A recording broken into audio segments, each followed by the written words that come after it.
Fuga di gas, notte di paura a Feltre per un'esplosione che sventra una palazzina. Un 47enne ferito gravemente, 12 appartamenti inagibili e 22 persone evacuate e sfollate.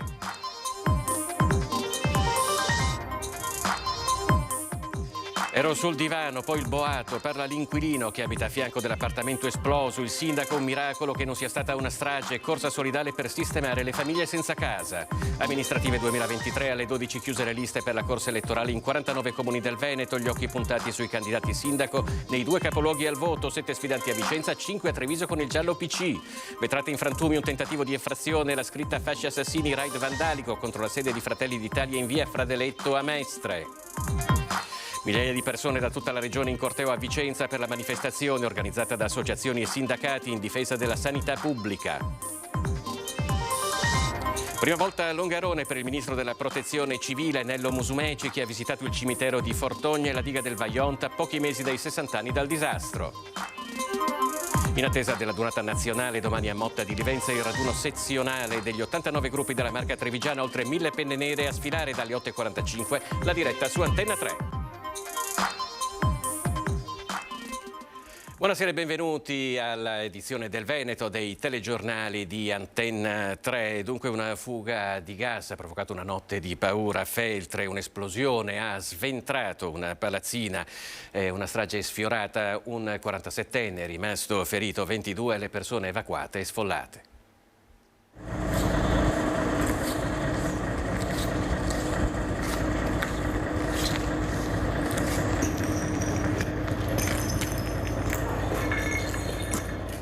Un forte boato, io ero sul divano, ero nell'appartamento in fianco a quello che è stato sventrato. Un forte boato, ero sveglio, guardavo la TV, ho aperto gli occhi, mi sono trovato coperto di calcinacci e vetro e niente, ti alzi e cerchi di reagire per quello che è. Siamo venuti giù e adesso stiamo spostando tutto. Vedere la morte in faccia e perdere la propria casa in un attimo. Lo shock è ancora visibile negli occhi di questo sopravvissuto. Un istante che ti cambia la vita nella notte, poco prima dell'1.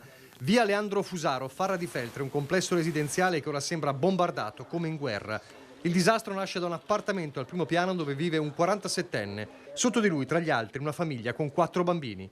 Saturazione per una fuga di gas, primo accertamento al quale segue in queste ore l'indagine. E basta una probabile scintilla per scatenare l'esplosione. Il boato, l'edificio sventrato, mura, calcinacci e mobili schizzati fuori come proiettili, urla e panico. L'uomo è investito da profonde ustioni, tutti gli altri nei vari appartamenti sono sotto shock e coperti di polvere e frammenti, ma riescono a uscire indenni, compresi i bimbi. L'allarme immediato, sul posto le squadre dei vigili del fuoco da Feltre e Belluno, i carabinieri, il SUEM, l'amministrazione, tra i primi ad arrivare l'assessore ai lavori pubblici. La situazione era di panico riguardo di loro, diciamo. Per fortuna c'era un grande presidio di carabinieri, di vigili del fuoco, un attivismo, tutto è stato messo subito sotto controllo. Certo che poi vedere le persone che sono costrette a recuperare i propri averi in una casa, cioè da un momento all'altro cambia la vita completamente e non è poco, insomma. Il 47enne da Belluno viene elitrasportato al centro grandi ustionati di Padova. Non è in pericolo di vita. Nel frattempo l'area viene transennata e interdetta la fornitura di gas ed elettricità. Una notte impossibile da dimenticare. La conta drammatica parla di 12 appartamenti danneggiati pesantemente, oltre a quello del ferito, e 22 persone evacuate e miracolosamente illese. Una strage sfiorata. Vigili del fuoco al lavoro per ore per cercare le cause del disastro e verificare la staticità del complesso. Stiamo procedendo alle indagini e a recuperare dei beni per le persone. Già, loro, gli sfollati. Alcuni vengono ospitati da parenti, altri caricati su un bus dei pompieri e alloggiati in un albergo, l'Hotel Casagrande, che mette subito a disposizione alcune stanze. Impossibile per i sopravvissuti non gettare uno sguardo a quella palazzina distrutta che fino a poche ore fa era la loro casa. Appena finito a traslocare, oltretutto 10 giorni che ero qua io. C'è un disastro, veramente un disastro. E per le famiglie evacuate si è immediatamente messa in moto la macchina comunale grazie alla collaborazione con l'azienda feltrina Servizi alla Persona. Entro lunedì tutte le 22 persone troveranno una sistemazione fissa in attesa di poter tornare a casa laddove sarà possibile. Lo assicura il sindaco Viviana Fusaro. Per la prima cittadina, nonostante il dramma, è stato un miracolo che non si conti in oggi. Numerose vittime, le sue parole. Davvero credo siamo stati i nostri cittadini tutti perché colpisce tutti, un episodio di questa gravità, siamo stati fortunati, direi quasi un miracolo davvero. Un plauso a tutti coloro i quali si sono impegnati e in particolar modo alla dottoressa Ilaria De Paoli, che è responsabile dell'azienda Feltrina, che già a quest'ora praticamente ha sistemato tutti gli evacuati. Abbiamo una parte presso un albergo, abbiamo già visionato una serie di appartamenti di proprietà dell'azienda Feltrina e quindi praticamente tutti sono stati sistemati. I vigili del fuoco hanno recuperato le loro cose private eccetera, perché qui evidentemente si tratterà di parecchio tempo, perché poi ci saranno tutte le verifiche eccetera. Quindi da qui ad allora sarà compito dell'amministrazione comunale, tra virgolette, ospitarli in situazioni di vita normale? Sì, questo è un nostro dovere, che fosse meno mai un nostro dovere. Noi abbiamo la fortuna di avere questa collaborazione, ripeto, con l'azienda Feltrina e poi tutta la giunta si sta impegnando e siamo riusciti appunto già a trovare delle situazioni adeguate per queste persone che non siano... L'albergo non può essere per una soluzione a lungo termine ovviamente. No, infatti adesso già una parte di queste persone si trovano presso alloggi e per quanto riguarda l'albergo, che dobbiamo ringraziare perché subito questa notte insomma si sono attivati, vediamo di poter trovare situazioni e soluzioni ulteriori adeguate insomma per tutti, perché soprattutto sotto c'era una famiglia con 4 bimbi e questi li abbiamo sistemati immediatamente e lei poi immagini che psicologicamente anche vedremo se sono da seguire, perché è stato uno shock insomma. Cambiamo argomento, parliamo di politica, perché a mezzogiorno si sono chiusi i termini per la presentazione delle liste per le amministrative del 14 e del 15 maggio. In Veneto sono 49 i comuni al voto, 10 in provincia di Padova, Treviso e Vicenza, 4 in provincia di Belluno, Rovigo e Venezia, 7 nel Veronese. 10 i comuni sopra i 15.000 abitanti che potrebbero dunque andare al ballottaggio il 28 e il 29 maggio. Piove di Sacco, Adria, Martellago, San Donà di Piave, Bussolengo, Sona, Villafranca di Verona, Vedelago e naturalmente i 2 capoluoghi di provincia, Vicenza e Treviso. Noi partiamo proprio con Treviso, dove saranno 5 i candidati sindaco a contendersi la poltrona di primo cittadino del capoluogo della Marca. Ore 12 scadono i termini per la presentazione delle liste alle amministrative del 14-15 maggio a Treviso e la sfida si colora subito di giallo, perché tra i 6 candidati sindaco fino a ieri in corsa per Casugana potrebbe restare fuori Ugo Moro, il candidato del Partito Comunista Italiano, che nel primo pomeriggio con un comunicato stampa ha annunciato di non essere riuscito a presentare in tempo la propria lista. Si attende l'ufficializzazione della commissione elettorale nei prossimi giorni, così in tarda mattinata parlava lo stesso Moro fuori dal comune. Un po' complicato perché alla fine sono mancate delle firme e quindi ci proviamo, vediamo che succede. Quindi è in bilico al momento? Eh sì, decisamente in bilico purtroppo. Corsa contro il tempo anche per Fratelli d'Italia, che dopo il passo indietro di Fabio Crea e la sostituzione con un altro candidato si è trovato costretto a raccogliere nuovamente le firme. Il commento del responsabile elettorale Marco Della Pietra all'uscita da Casugana subito dopo aver depositato la lista. Stiamo aspettando, ce lo stanno dicendo adesso. Al momento della presentazione delle liste di Forza Italia, il segretario comunale ha fatto alcune considerazioni nei confronti di 2 candidati, osservazioni che non dovrebbero comunque essere inficianti ai fini della loro candidatura. Dunque, ad un mese dall'appuntamento con le urne ad appoggiare i 5 candidati sindaci ci sono 14 liste, 426 invece i nomi in corsa per un posto in consiglio comunale. A scontrarsi con il sindaco uscente Mario Conte, appoggiato da Lega, Fratelli d'Italia, lista Mario Conte sindaco e Conte, che riunisce Forza Italia e Coraggio Italia, ci saranno Giorgio Denardi, candidato del centro-sinistra, appoggiato da PD, lista civica Denardi sindaco, Europa Verde, Treviso Civica, Coalizione Civica e Volt. Nicolò Rocco, candidato per Azione, Futura, Italia Viva, Calenda, Rocco sindaco. Il Movimento 5 Stelle e Unione Popolare appoggiano Maurizio Mestriner. Il Popolo della Famiglia candida Luigino Rancan. Infine da notare il giallo sulla candidatura a sindaco di un esponente del partito Sud Chiama Nord, ma la lista sarebbe stata oggetto di ulteriori verifiche. Questa dunque è la situazione a Treviso per le elezioni di metà maggio. Ci spostiamo ora nell'altro capoluogo di provincia che andrà al voto, Vicenza, dove invece i candidati sindaco saranno 7, con una candidatura presentata all'ultimo minuto. Sono ufficialmente 7 i candidati a Vicenza a contendersi la poltrona di sindaco del capoluogo berico. Allo scadere oggi del termine ultimo per la presentazione delle liste si è aggiunta in extremis l'ultimo incartamento per un totale di 15 liste collegate, la cui documentazione è stata consegnata alla Commissione elettorale per l'approvazione. A sfidarsi sostanzialmente 2 blocchi principali legati al centrodestra e al centrosinistra, che appoggiano rispettivamente le liste civiche del sindaco uscente Francesco Rucco, sostenuto da Lega, Forza Italia e Fratelli d'Italia, e la coalizione civica dello sfidante Giacomo Possamai, capogruppo Dem in regione, sostenuto dal Partito Democratico e da altre liste civiche per un totale di 6. Ad inserirsi in lizza il prossimo mese altri 5 contendenti, sostenuti ciascuno da un'unica lista collegata, quella di Claudio Cicero, Impegno a 360 gradi, Edoardo Bortolotto, Movimento 5 Stelle 2050, Anna Rita Simone, La Comune, Stefano Crescioli, Contiamoci, e quella di Lucio Zoppello, Rigeneriamo insieme Vicenza. Oltre al capoluogo sono altri 9 i comuni vicentini che andranno al voto per queste elezioni amministrative, tutti comuni sotto i 15.000 abitanti che sceglieranno il primo cittadino in un unico fine settimana. A contendersi la carica in questi territori 2 sole liste, a Barberano Mossano, Chiampo, Castelgomberto, Bolzano Vicentino, Quinto Vicentino. Nel Bassanese sempre solo 2 candidati in lizza, sia a Denego che a Marostica, Nove e Rossano Veneto. Saranno complessivamente 148.000 gli elettori della provincia berica che il 14 e 15 maggio prossimi saranno chiamati a scegliere e a votare 25 candidati sindaco.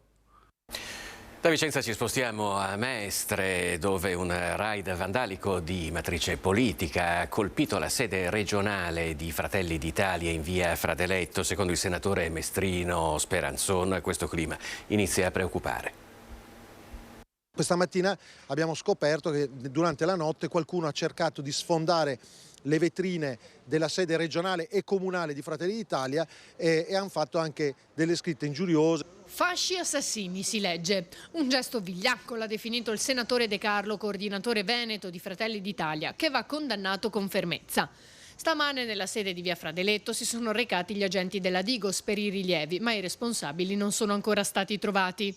Non è la prima volta che accadono episodi simili. Scritte e minacce sono comparse anche alcuni mesi fa in viale Garibaldi, dove nel 1980 per mano brigatista fu ucciso Sergio Gori e dove comparve la stella delle Brigate Rosse con minacce di morte nei confronti della Premier Meloni. Il risveglio di questa mattina invece ci fa scoprire che purtroppo ci sono ancora delle persone che pensano di poter utilizzare la violenza politica come metodo per impedire ad altri di avere opinioni diverse. Penso che con le elezioni di settembre si sia dimostrato che non c'è una base ideologica su quello che vota la gente, ma solo una questione di confronto sui contenuti, sulle proposte che devono essere fatte. Penso che anche i comuni nelle nostre province, penso anche allo stesso comune di Venezia che negli anni ha visto i centri sociali presenti, anche negli ultimi anni abbiano dimostrato che fondamentalmente la gente non fa più il confronto sulla base ideologica, ma proprio sulle cose da fare. Ecco, purtroppo speriamo che questo resti un caso isolato. Solidarietà è già stata espressa dal governatore Zaia, ma il senatore Speranzon spera arrivi anche dalle altre forze politiche.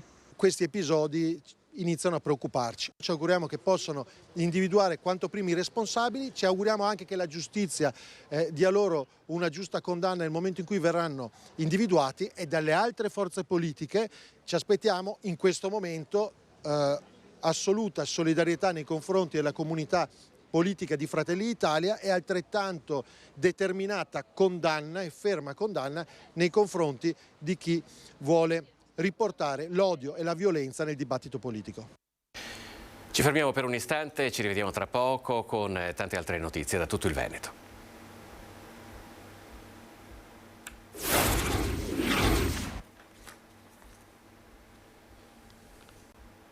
Bentrovati nella seconda parte dell'edizione regionale del Veneto dai telegiornali di Antenna 3. Sono state ore intensissime per il ministro Nello Musumeci in visita della provincia di Belluno. I momenti più toccanti sicuramente sono stati quelli nei luoghi legati alla tragedia del Vajont.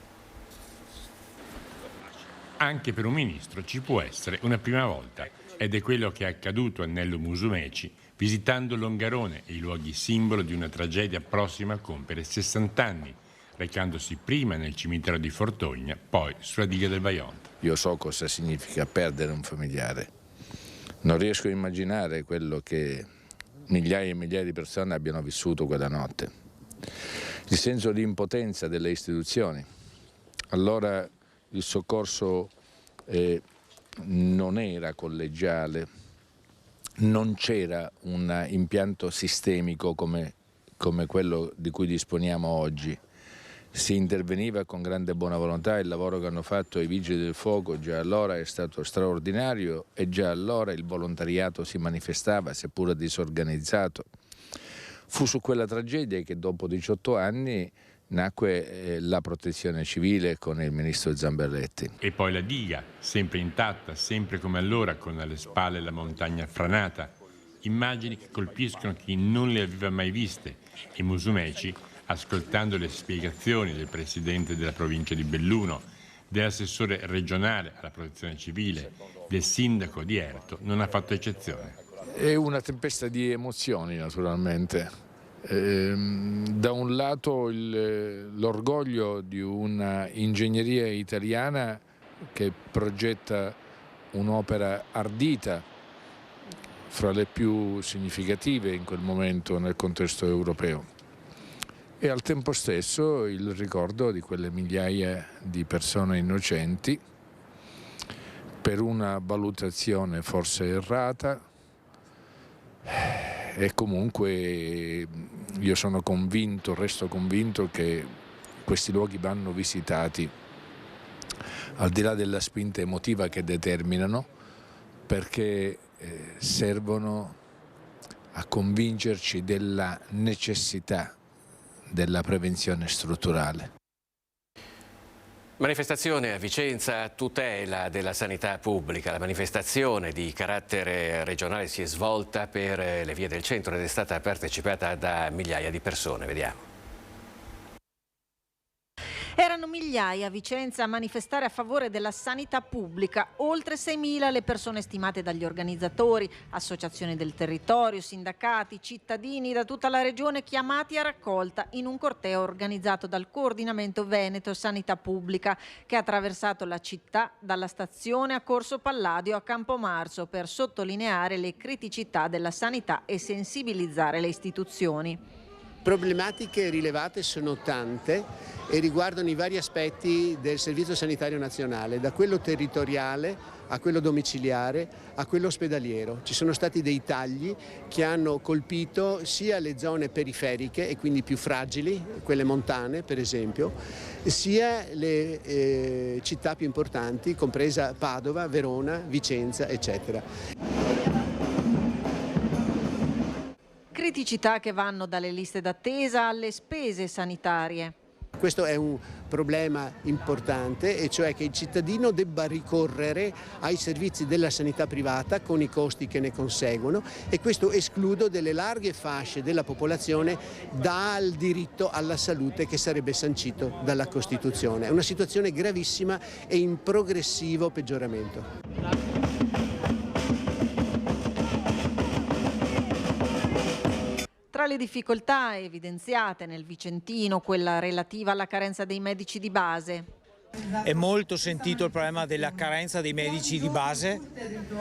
Ci sono tanti cittadini che non hanno più un medico e da altri centri che stanno chiudendo un po' in tutta la provincia. Quindi questa è una priorità assoluta. Un cambio di passo per le politiche nazionali e regionali in tema di sanità è l'appello e la raccolta firme partiti dal palco vicentino.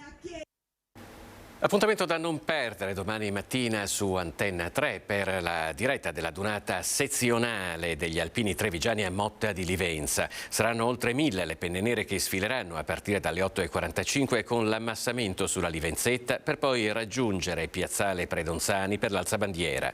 A seguire la sfilata lungo il centro per raggiungere il sagrato della Basilica della Madonna dei Miracoli per la celebrazione della Santa Messa. Una dunata che seguiremo sin dall'inizio rigorosamente in diretta diretta con commenti e interviste lungo il percorso. Appuntamento quindi dalle 8:45 su Antenna 3, da sempre la televisione degli alpini. Era questa l'ultima notizia dell'edizione del Veneto dei nostri telegiornali di questa sera. Vi lasciamo alle previsioni del tempo, tra poco l'edizione di Venezia. Arrivederci.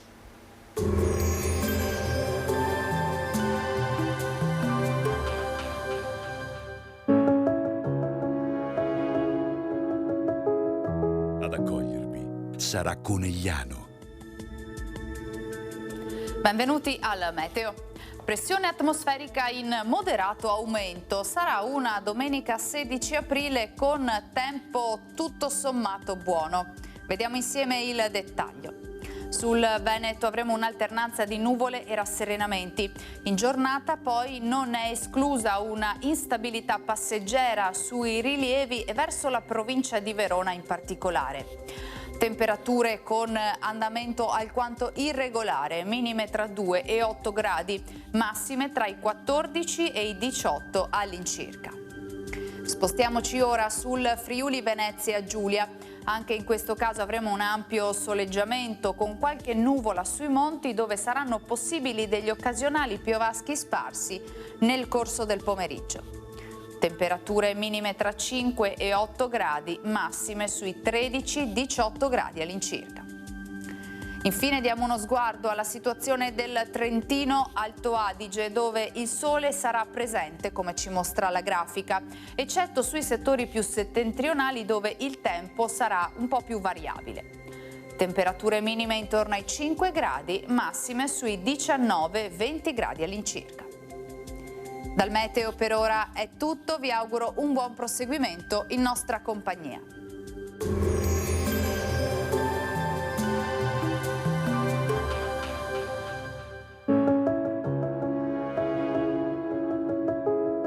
Ad accogliervi sarà Conegliano.